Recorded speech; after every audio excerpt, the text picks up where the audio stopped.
The story has been told for centuries now. The story of Gaspar, Melchior, and Balthasar, and the gifts they brought to the newborn king. But that is not the whole story. And if you listen very carefully and very quietly, you shall hear the rest of it.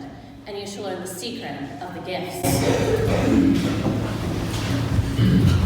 The first of the three visitors to approach the stable was Gaspar. His cloak was of the finest velvet, trimmed with flawless fur. At his waist and throat were clusters of gems, for Gaspar was a wealthy man. Those who watched saw only that he paused at the stable door. He prays, they whispered to one another as they saw Gaspar's lips move. But they are mistaken. They cannot see the angel Gabriel guarding the holy place, before whom Gaspar stopped.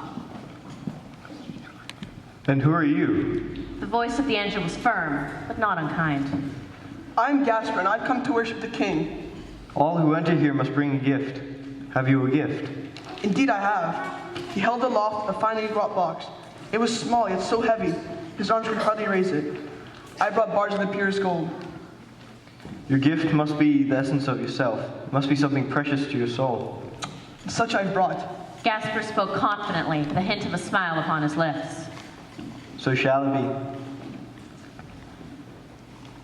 And there, before the rough board wall of the stable, lay the king he had traveled so far to see. The light of the lamp fell upon the tiny face, and from the dark gleamed back two bright eyes. In the shadows sat the parents, motionless and silent, and beyond them, Gaspar sensed present sheep and oxen who stood their reverent watch. Gaspar advanced a step, and then another. He knelt and laid his gold before the child, when he stopped and stood suddenly. There, in his outstretched hand, lay not gold, but a hammer.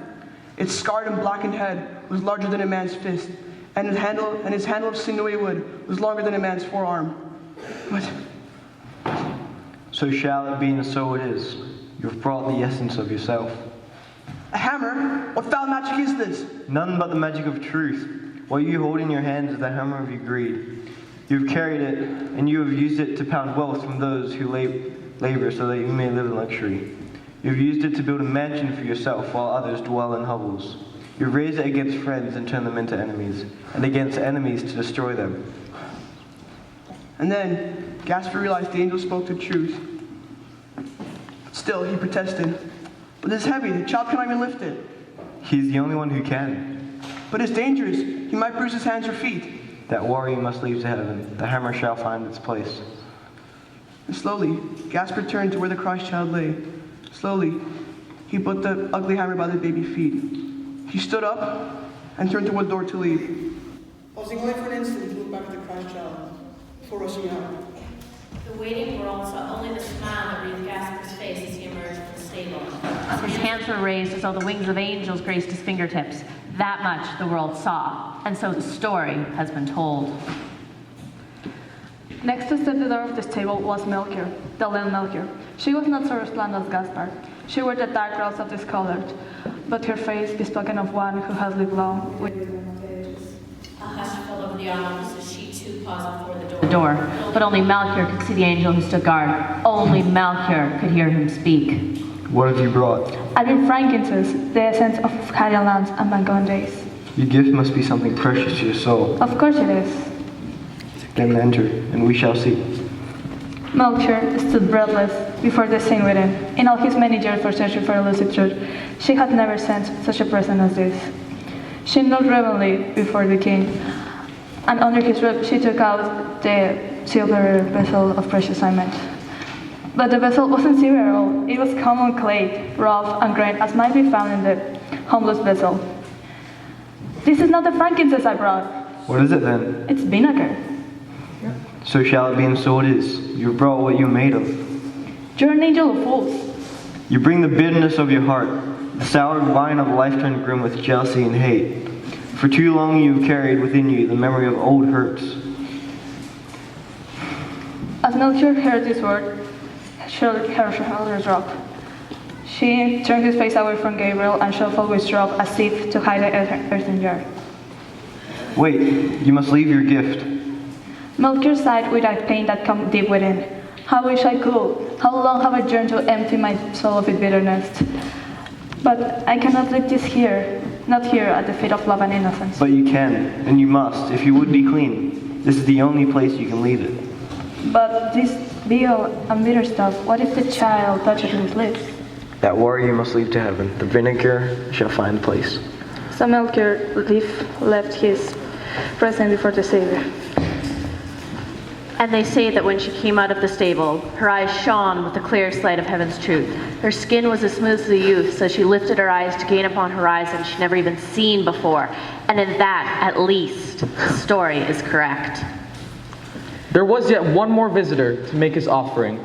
He strode forward now, his back as straight as a tree, his shoulders as firm as an oaken beam. He looked as one born to command. This was Balthasar, leader of many legions, scourge of walled cities. Before him, as he grasped it by its handle of polished ebony, he carried a brass-bound box.